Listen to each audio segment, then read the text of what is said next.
A triple fatal accident is impacting a trio of families this Easter.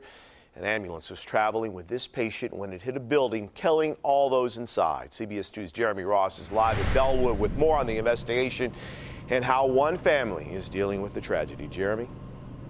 Well, good evening, Jim. This continues to be an ongoing investigation, not only by the police department behind me, but also by the ambulance company involved. We are told early speed does not appear to be a factor in this ongoing investigation, but the impact was severe enough that first responders found the vehicle either smoking or on fire when they arrived.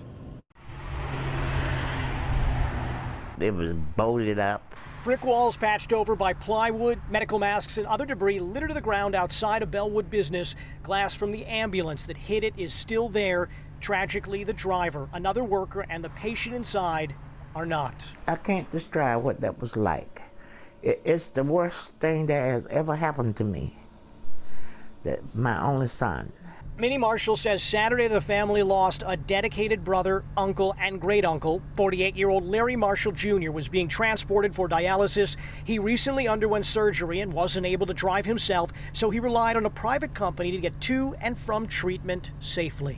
Just getting better from his illnesses, and this happens.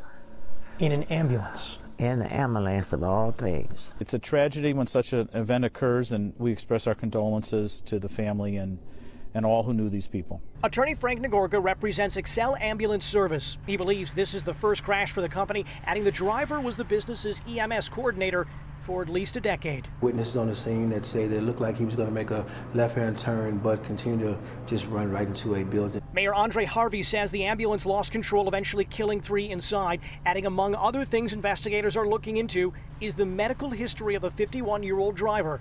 One fatal crash impacting 3 grieving families. They're hurt, I'm sure, the same as I am. The family simply wants to know what happened, and that could come very shortly. The mayor believes that this investigation could wrap up sometime in the next 24 to 48 hours. That will also be around the time that they'll get the results from autopsies. We are live in Bellwood. Jeremy Ross, CBS 2 News. Jim.